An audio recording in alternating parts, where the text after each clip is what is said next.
Bom dia, gente.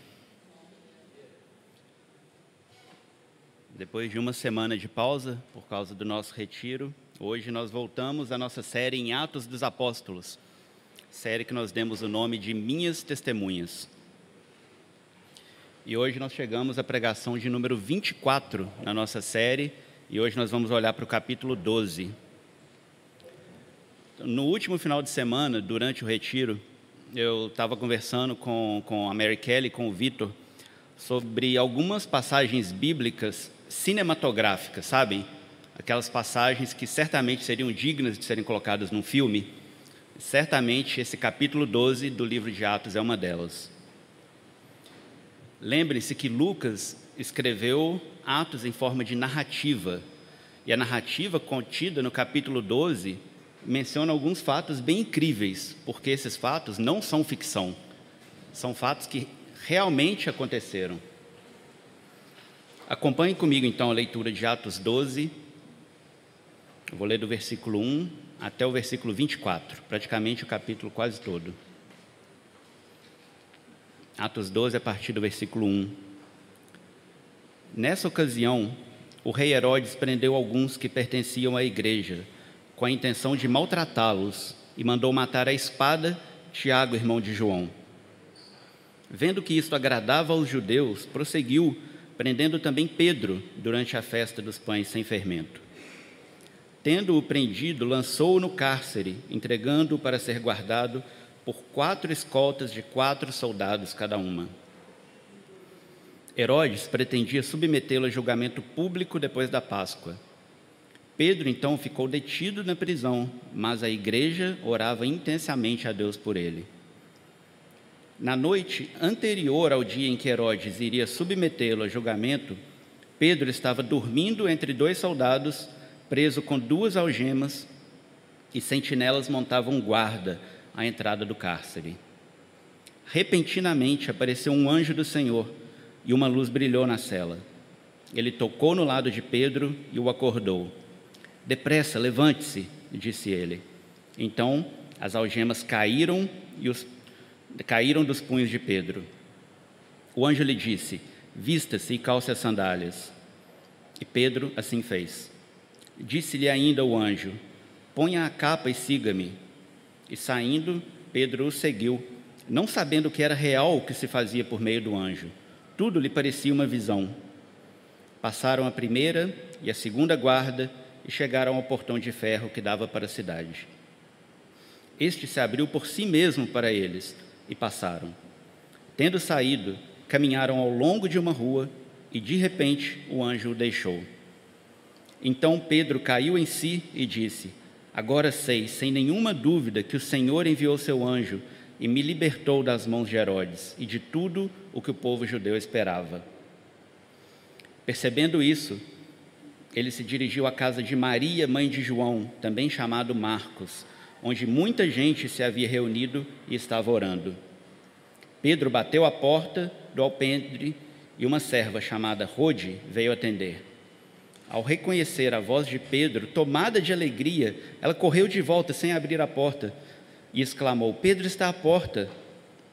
Eles, porém, lhe disseram: você está fora de si. Insistindo ela em afirmar que era Pedro, disseram-lhe: deve ser o anjo dele. Mas Pedro continuou batendo, e quando abriram a porta e o viram, ficaram perplexos.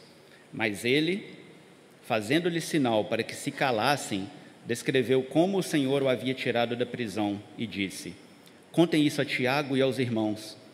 Então saiu e foi para outro lugar.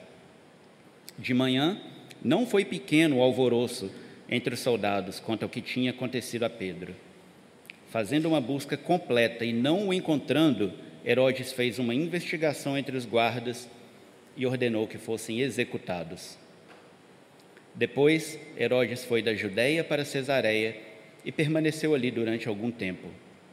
Ele estava cheio de ira contra o povo de Tiro e Sidom. Contudo, eles haviam se reunido e procuravam ter uma audiência com ele. Tendo conseguido o apoio de Blasto, o homem de confiança do rei, pediram paz, porque dependiam das terras do rei para obter alimento. No dia marcado, Herodes, vestindo seus trajes reais, sentou-se em seu trono e fez um discurso ao povo.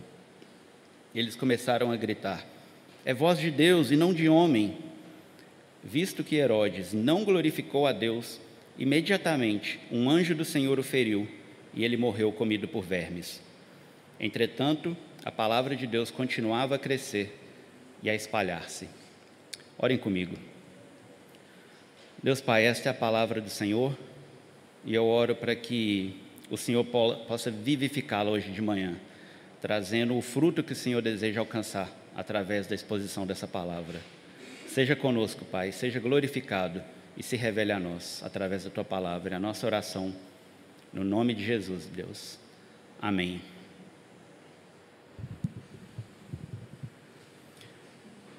De forma geral, essa narrativa ela é autoexplicativa, ou seja, não tem muita coisa a acrescentar nela. O que eu gostaria, então, é de passar por alguns detalhes, buscando conectar com outras partes da Bíblia e tentar esclarecer um pouquinho mais o nosso entendimento do texto. O versículo 1 começa dizendo: nessa ocasião. Qual ocasião? Nós precisamos voltar na passagem anterior, que nós vimos há 2 semanas, Atos 11, versículo 27 a 30. Naqueles dias, alguns profetas desceram de Jerusalém para Antioquia. Um deles, Ágabo, levantou-se e pelo Espírito predisse que uma grande fome sobreviria a todo o mundo romano, o que aconteceu durante o reinado de Cláudio. Os discípulos, cada um segundo as suas possibilidades, decidiram providenciar ajuda para os irmãos que viviam na Judéia. E o fizeram enviando suas ofertas aos presbíteros pelas mãos de Barnabé e Saulo. Então, é durante esse momento que a narrativa começa. Barnabé e Saulo foram enviados de Antioquia para Jerusalém, levando as ofertas para ajudar os irmãos que viviam na Judéia, que passavam por necessidades. Versículo 1 de novo. Nessa ocasião, o rei Herodes prendeu alguns que pertenciam à igreja com a intenção de maltratá-los.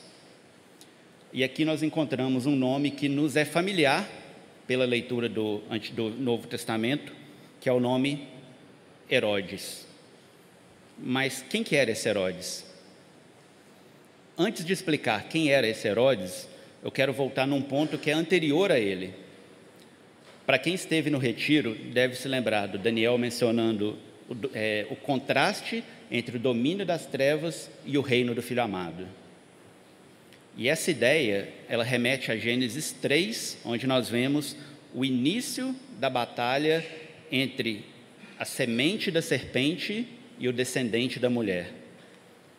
E é onde nós conseguimos ver o primeiro anúncio do Evangelho. Logo depois da desobediência de Adão e Eva, nós temos as palavras de Deus proferidas como consequência, tanto para o homem e para a mulher, e ao estabelecer a consequência para a serpente, Deus diz o seguinte, em Gênesis 3, versículo 15: porém, inimizade entre você e a mulher, entre a sua descendência e o descendente dela. Este lhe ferirá a cabeça e você lhe ferirá o calcanhar.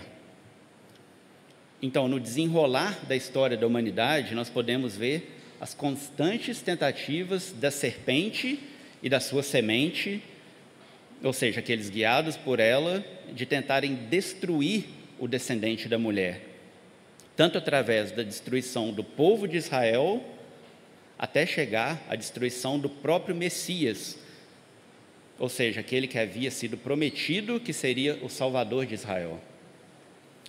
E é aqui que nós encontramos a primeira menção a este nome, Herodes, no Novo Testamento. Nós encontramos menção a 3 diferentes Herodes no Novo Testamento. O primeiro é o deste momento, que é Herodes o Grande, que foi o primeiro a ser mencionado no Novo Testamento. Ele foi aquele rei que ordenou a morte de todos os meninos de 2 anos para baixo, buscando dessa forma tentar matar aquele que seria o Messias, ou seja, o próprio Jesus. Anos mais tarde, nós temos a menção de Herodes Antipas, que foi o tetrarca, não era mais um rei, o reino estava dividido em 4 regiões, ele era um deles, e Herodes Antipas foi o que mandou matar João Batista e foi aquele que zombou e ridicularizou de Jesus antes da crucificação, inclusive tendo mandado Jesus de volta para Pilatos. E por fim, nós temos o terceiro Herodes mencionado, que é Herodes Agripa, que é neto daquele primeiro Herodes, Herodes o Grande. Herodes Agripa foi o que mandou matar Tiago, a espada, e que mandou prender Pedro, que é o que nós estamos vendo aqui no capítulo 12 hoje. Então, nos dois primeiros, Herodes o Grande e Herodes Antipas, nós vemos a ação e a tentativa da serpente de destruir o descendente da mulher, ou seja, Jesus. Porém, na cruz, o que a serpente imaginava ter sido a sua vitória era, na verdade, o cumprimento de Gênesis 3,15, com o descendente da mulher esmagando a cabeça da serpente. A destruição da serpente já foi decretada e conquistada na cruz, porém, dentro da soberania, da sabedoria e da providência de Deus, ainda há um período de atuação da serpente, até o dia em que ela será totalmente destruída. E esse é o período no qual nós vivemos e que a igreja tem o chamado de anunciar as boas novas da salvação a todas as nações, anunciando aquele que nos chama das trevas, do domínio das trevas, para a luz, para o reino do Filho amado. E é nesse período também, após a crucificação, que estava esse rei Herodes, mencionado aqui no capítulo 12, que, sendo semente da serpente, ele não queria mais atingir o calcanhar do descendente da mulher, uma vez que Cristo já tinha sido crucificado, mas agora ele estava tentando atingir o próprio corpo de Cristo, fazendo assim, tentando impedir dessa forma o avanço do Evangelho. Voltamos então ao versículo 1 ainda. Nessa ocasião, o rei Herodes prendeu alguns que pertenciam à igreja com a intenção de maltratá-los e mandou matar à espada Tiago, irmão de João. Se Estevão foi o primeiro mártir cristão, Tiago foi o primeiro apóstolo a ser martirizado. Como diz o texto, esse Tiago, ele era irmão de João, eles eram os filhos de Zebedeu, que eram chamados filhos do trovão. Ele, juntamente com seu irmão João e com Pedro, foram aqueles 3 discípulos mais próximos de Jesus. E eles foram, por exemplo, os únicos que estiveram presentes com Jesus durante a cura da filha de Jairo, quando ela, na verdade, foi ressuscitada. Em Marcos 5 nós vimos isso. No Monte da Transfiguração, que nós lemos em Lucas 9, e no momento de oração no Jardim do Getsêmani. Nós podemos ver isso em Marcos 14. E esse Tiago também é aquele que nós encontramos no relato em Mateus 20, dos versículos 20 a 28. Acompanhe comigo a leitura desse trecho. Mateus 20, do 20 até o 28. Então, aproximou-se de Jesus a mãe dos filhos de Zebedeu, ou seja, Tiago e João, com seus filhos, e prostrando-se, fez-lhe um pedido. O que você quer? Perguntou ele. Ela respondeu, declara que no teu reino estes meus 2 filhos se assentarão, um à tua direita e outro à tua esquerda. Disse-lhes Jesus, vocês não sabem o que estão pedindo. Podem vocês beber o cálice que eu vou beber? Podemos, responderam eles. Jesus lhes disse, certamente vocês beberão do meu cálice, mas o assentar-se à minha direita ou à minha esquerda não cabe a mim conceder. Esses lugares pertencem àqueles para quem foram preparados por meu Pai. Quando os outros 10 ouviram isso, ficaram indignados com os 2 irmãos. Jesus os chamou e disse, vocês sabem que os governantes das nações dominam e as pessoas importantes exercem poder sobre elas. Não será assim entre vocês. Ao contrário, quem quiser tornar-se importante entre vocês deverá ser servo. E quem quiser ser o primeiro deverá ser escravo, como o filho do homem que não veio para ser servido, mas para servir e dar sua vida em resgate por muitos. Então, o que nós vemos aqui no versículo 2 do capítulo 12 é que Tiago, de fato, bebeu aquele cálice que Jesus falou. E foi a forma como ele glorificou a Deus. Versículo 3. Vendo que isso agradava aos judeus, prosseguiu prendendo também Pedro durante a festa dos pães sem fermento.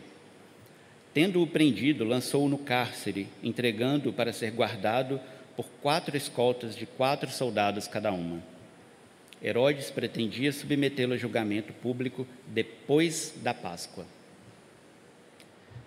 Se por ter mandado matar Tiago fez com que Herodes subisse no Ibope, ele deve ter pensado que se ele fizesse o mesmo com aquele que era o líder ou o porta-voz daquele grupo de seguidores de um carpinteiro rebelde, a sua popularidade alcançaria o céu. E foi exatamente isso que ele fez. Ele mandou prender Pedro. Porém, por causa da data específica do calendário judaico, ele não poderia mandar matar Pedro naquele momento. Teria que esperar. Dessa forma, provavelmente sabendo do histórico de Pedro, de que ele já havia sido libertado da prisão uma vez, de forma miraculosa, como nós vimos no capítulo 5 aqui de Atos, e que através desse próprio Pedro muitos milagres estavam acontecendo, provavelmente Herodes não quis correr risco. Ele deixou 16 guardas para vigiar Pedro, sendo que 2 deles estavam algemados a Pedro, um de cada lado, como nós veremos daqui a pouco. E aí nós chegamos no versículo 5, que diz: Pedro então ficou detido na prisão, mas a igreja orava intensamente a Deus por ele. Vamos parar aqui, porque tem algumas coisas que nós precisamos observar. O que nós conseguimos extrair desse versículo específico? Primeira coisa, a igreja orava. Essa era uma característica da igreja em Jerusalém, e essa deve ser uma característica de qualquer igreja em qualquer lugar do mundo. A igreja ora. Nós podemos até passar por períodos em que até mesmo orar seja difícil, nós precisamos reconhecer que essa é uma realidade espiritual, porém, se essa for a constante da sua vida, alguma coisa está errada. Uma vida cristã sem oração é incoerente. Oração deve ser parte da vida da igreja, ou seja, da vida de cada membro do corpo de Cristo. Segunda coisa, a igreja ora não para mudar os planos de Deus, mas por confiar que tudo o que Ele o faz com um propósito, dentro da sua providência e da sua soberania. E Ele quer se revelar através das orações dos santos. Logo após nós lermos que Pedro ficou detido na prisão, nós vemos a conjunção mas, ou seja, o indicativo de que haveria uma reviravolta na narrativa. Mas a igreja orava intensamente a Deus por ele. E aí vem a pergunta: então, Pedro foi liberto por causa das orações da igreja ou por causa do plano soberano de Deus? E você já sabe a resposta. Sim, as duas coisas. Da mesma forma que Paulo diz que nós somos salvos pela graça, por meio da fé, e isso não vem de nós, é dom de Deus, não por obras, para que ninguém se glorie. Aqui também em Atos 12, o que nós vemos é que as orações da igreja foram o meio pelo qual Deus executou o seu plano, não o plano da igreja, de libertar Pedro, de forma que quem recebeu a glória foi Deus, e não foi a igreja por ter orado. Porém, a igreja teve o privilégio de participar ativamente, sendo o meio pelo qual Deus executou esse plano. E a terceira coisa que nós precisamos observar é que o fato de o texto destacar que a igreja orava intensamente a Deus pela vida de Pedro, isso não significa que a igreja não orou da mesma forma pela vida de Tiago, que a oração não foi suficiente, por isso ele morreu. De forma alguma. Certamente a igreja também orou por Tiago, mas na sua providência e na sua soberania, Deus decidiu que aquele momento seria o momento em que Tiago beberia daquele cálice e glorificaria a Deus daquela forma. Eu acredito que passagens como essa aqui, devem nos ensinar a confiar e descansar em Deus, mesmo quando as circunstâncias nas nossas vidas são adversas. E quando as nossas orações não são respondidas da forma como nós gostaríamos, Deus ainda é digno de confiança. Versículo 6.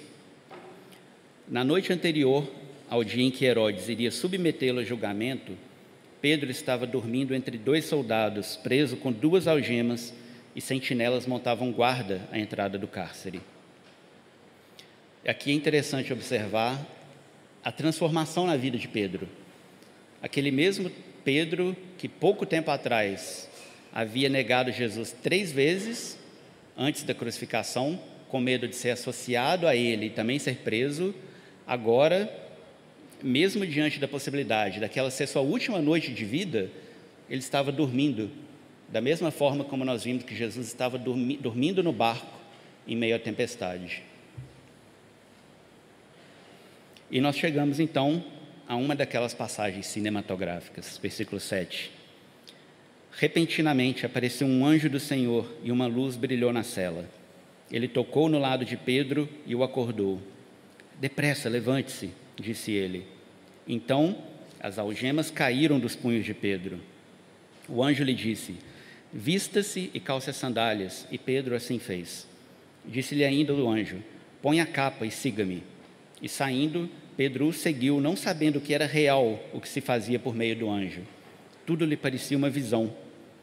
Passaram a primeira e a segunda guarda e chegaram ao portão de ferro que dava para a cidade. Este se abriu por si mesmo para eles e passaram. Tendo saído, caminharam ao longo de uma rua e, de repente, o anjo o deixou. Então Pedro caiu em si e disse: agora sei, sem nenhuma dúvida, que o Senhor enviou o seu anjo e me libertou das mãos de Herodes e de tudo o que o povo judeu esperava.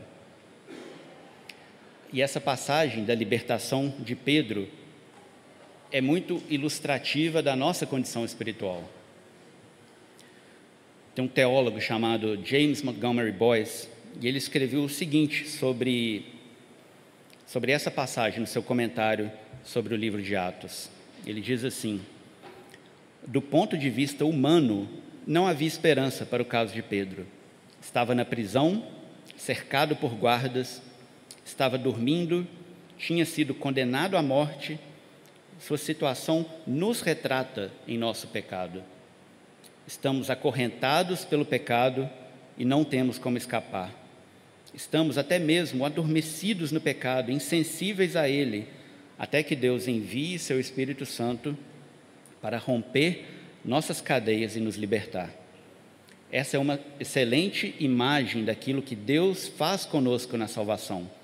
Envia sua luz para iluminar as trevas espirituais da nossa vida e remove as algemas do pecado para que possamos ser libertos a fim de seguir Jesus. E essa ilustração da libertação de Pedro também foi muito bem capturada por Charles Wesley, que foi um dos líderes do primeiro grande avivamento no século XVIII, quando ele escreveu o famoso hino chamado And Can It Be? Uma das estrofes diz assim, a estrofe está traduzida, então não vai estar tão poética como no inglês, mas a tradução literal da estrofe diz: por muito tempo minha alma esteve aprisionada, fortemente presa ao pecado e à escuridão da noite. Teu olhar difundiu um raio vivificante. Acordei e o calabouço se iluminou com luz. Minhas correntes caíram, meu coração estava livre. Levantei-me, saí e te segui. Enfim, essa foi a forma que Deus escolheu para responder às orações da igreja pelo apóstolo Pedro. E essa também pode ser a forma como Deus quer salvar muitas pessoas, através das orações da igreja. Que nós possamos ser uma igreja de oração, CH, confiando que Deus quer nos usar no seu reino e para a propagação do Evangelho, das boas novas.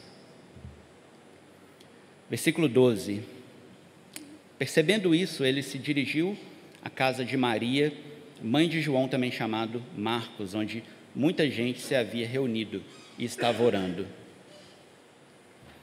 Esse João mencionado aqui não é o apóstolo, ele é aquele que depois, como nós veremos, foi o motivo de desentendimento entre Barnabé e Paulo, e que mais tarde viria a escrever o Evangelho de Marcos. Versículo 13: Pedro bateu à porta do alpendre e uma serva chamada Rode veio atender. Ao reconhecer a voz de Pedro, tomada de alegria, ela correu de volta, sem abrir a porta, e exclamou: Pedro está à porta. E para quem pensava que as passagens cinematográficas eram apenas de drama ou de aventura, nós temos prova que nós também temos comédia aqui na Bíblia. Versículo 15: Eles, porém, lhe disseram: Você está fora de si. Literalmente, eles estavam falando: Você está louca. O que é curioso, porque eles estavam orando intensamente a Deus pela vida de Pedro, e quando a resposta favorável veio, eles tiveram dificuldades em acreditar. Isso não é exclusividade nossa. Claro que esse é um exemplo extraordinário e fácil de ver a resposta de Deus, mas quando você ora, você tem confiado que Deus vai responder? Ou será que Deus já não tem respondido várias das suas orações e você simplesmente não tem percebido, talvez por não estar sensível ao Espírito e à forma como Ele quer responder as orações que você tem feito? Eu acredito que isso é algo que nós devemos considerar. Versículo 15: Insistindo ela em afirmar que era Pedro, disseram-lhe: Deve ser um anjo dele. E aqui é importante nós pararmos também e tentar clarear um pouco do que estava acontecendo. Aquelas pessoas estavam orando pela vida de Pedro, e quando Deus respondeu e levou Pedro até eles, eles não acreditaram, chamaram a menina de doida e disseram essa frase estranha: deve ser o anjo dele. Afinal de contas, o que isso quer dizer? Será que cada pessoa tem um anjo? Nós temos que lembrar que Lucas escreveu Atos dos Apóstolos em forma de narrativa, ou seja, as narrativas bíblicas narram o que estava acontecendo, incluindo as falas dos personagens. Nós podemos extrair algum princípio ou verdade teológica de uma narrativa, mas isso não quer dizer que todas as falas das personagens sejam verdades teológicas. Faz sentido? Com base no restante das Escrituras, nós não podemos, a partir da narrativa do versículo 15, afirmar que todo cristão possui um anjo atribuído a ele. Aquela talvez fosse uma crença cultural da época, porém nós não vemos nada parecido sendo ensinado nem pelos profetas no Antigo Testamento, nem pelos apóstolos no Novo Testamento. Ou seja, o restante das Escrituras não amparam essa visão, a ponto de nós podermos afirmar que essa é uma verdade teológica.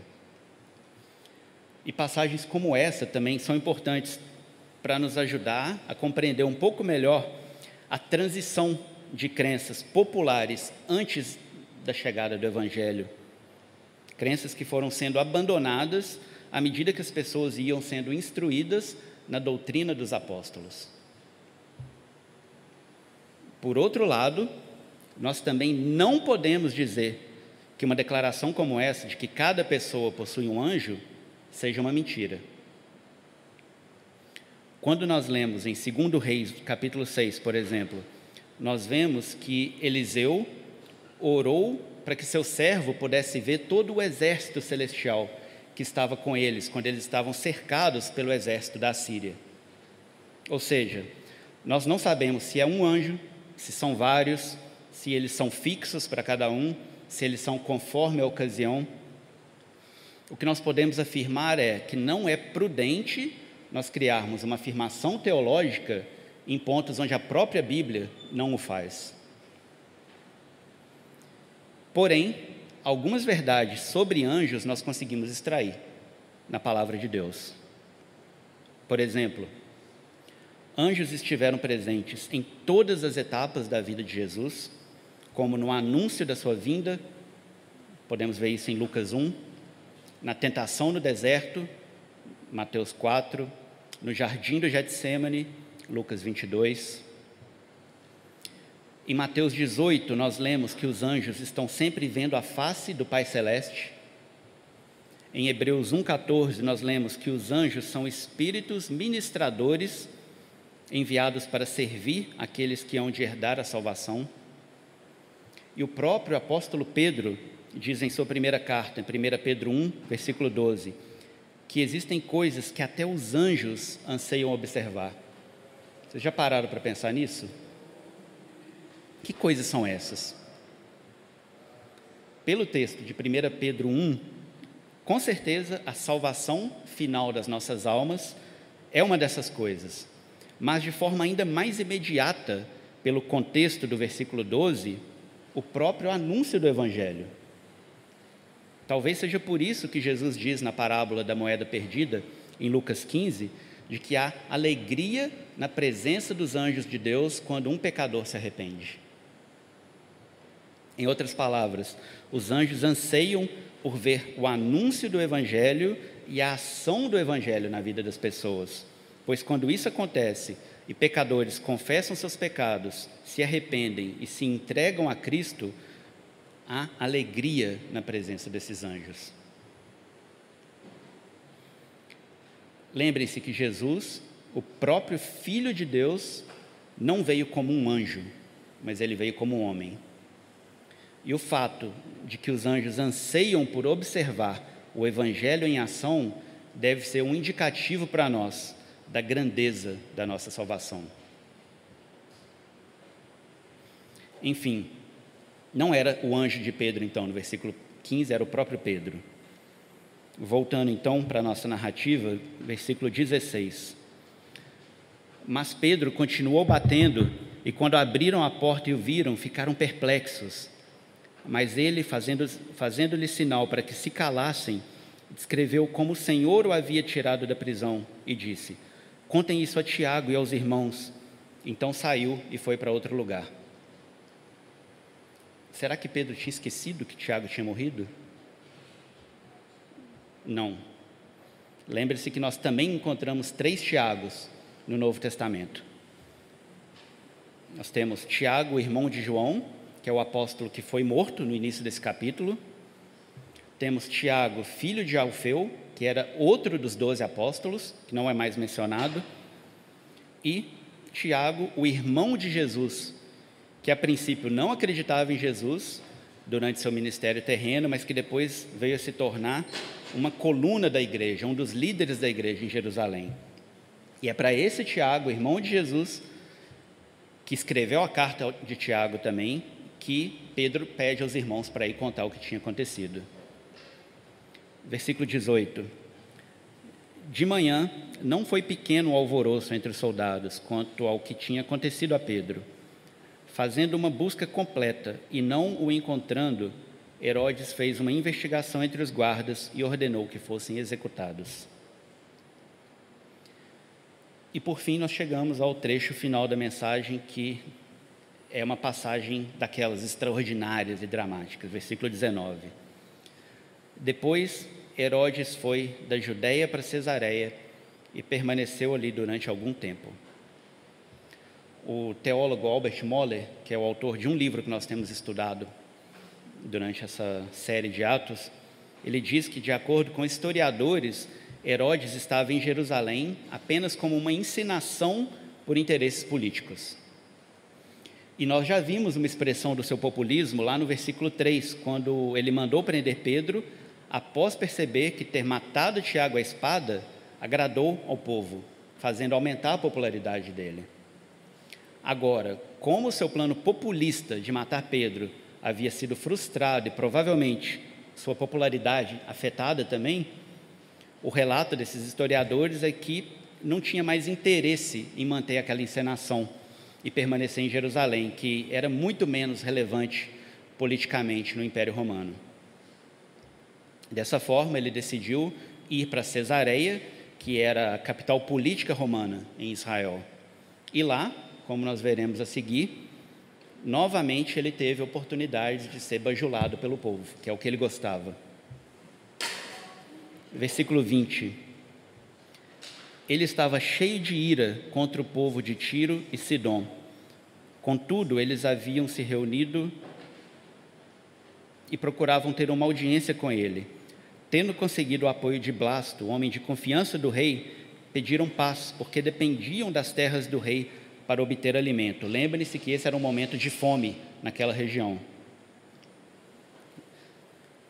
Versículo 21. No dia marcado, Herodes, vestindo seus trajes reais, sentou-se em seu trono e fez um discurso ao povo.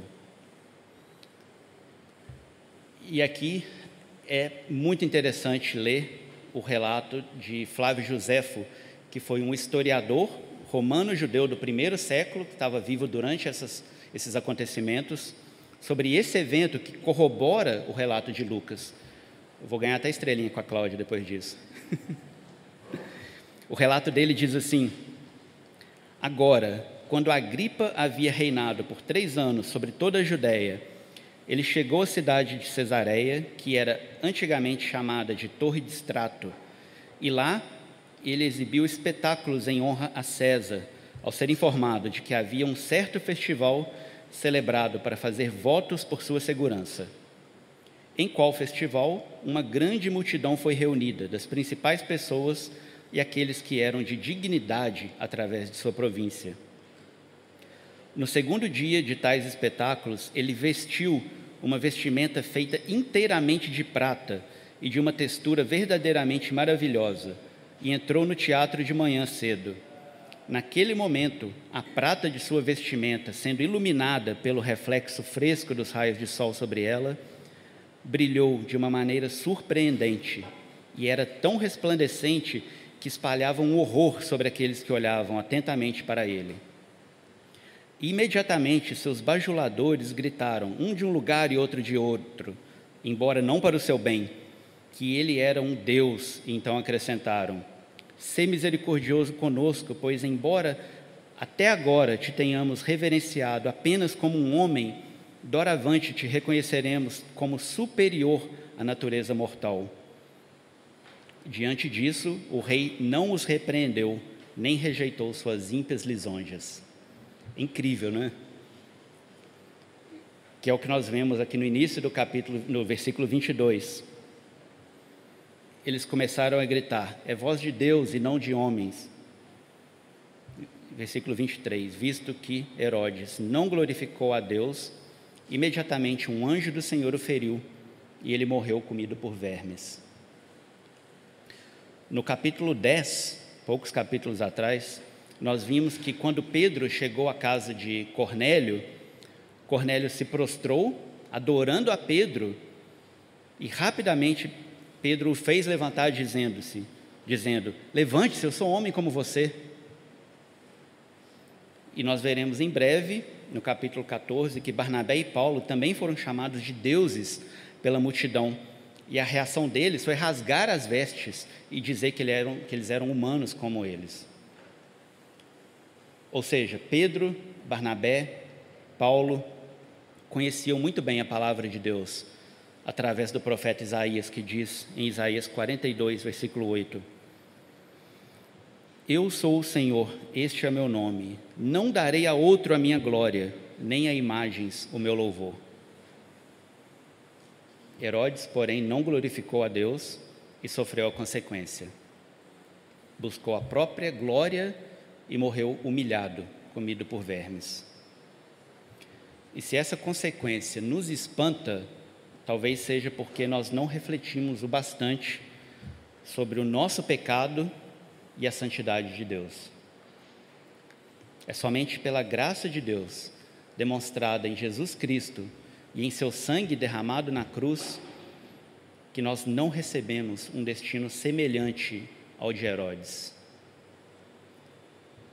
Aqui sim, com base nessa narrativa e sendo amparada por várias outras passagens das Escrituras, nós podemos extrair a verdade teológica de que Deus se opõe aos orgulhosos, mas concede graça aos humildes. E por fim, versículo 24. Entretanto, a palavra de Deus continuava a crescer e a espalhar-se. No livro de estudo de Atos do John Stott, que alguns de nós já estudamos muitos anos atrás, o John Stott diz o seguinte, que é bem legal. O capítulo começa com a morte de Tiago, a prisão de Pedro e Herodes triunfante. Ele encerra com a morte de Herodes, a libertação de Pedro e a palavra de Deus triunfante.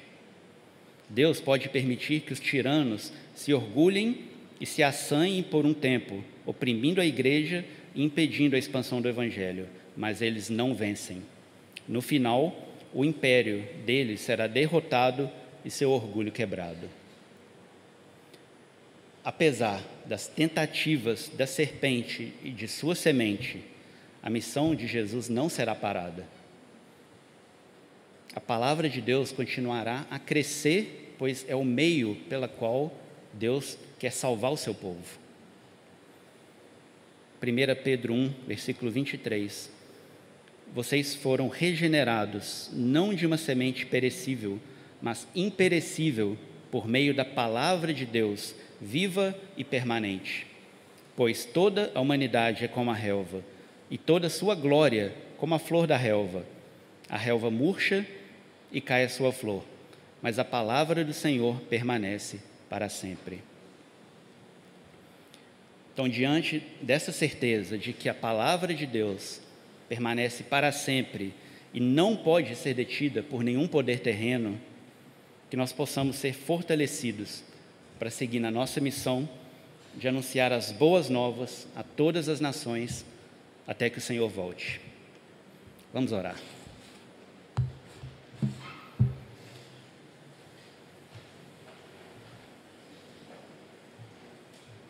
Senhor Deus, ajuda-nos a de fato colocar os olhos no Senhor, autor e consumador da nossa fé.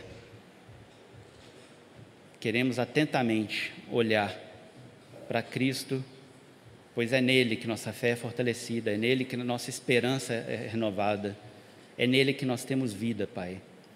E é somente por ele, pelo Teu Espírito atuando em nós, que nós podemos ter força, coragem, perseverança para enfrentar até mesmo desafios como os que os apóstolos enfrentaram.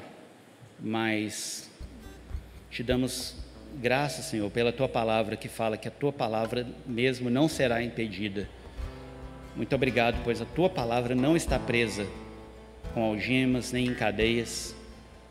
Eu oro, Deus, para que esta palavra do Senhor seja viva em nós, para que ela possa transbordar através de nós e que dessa forma nós possamos cumprir a missão do Senhor, Pai. Fortalece, Pai, a Tua igreja no testemunho das boas novas da salvação. Seja conosco, Pai. Nós, na carne, nós não podemos fazer nada. Livra-nos do orgulho que destrói. Faz-nos andar, Pai, em humildade e na dependência do Senhor. Louvado seja, Pai, o nome do Senhor. E damos graças a Ti, Pai, no nome do Senhor Jesus. Amém.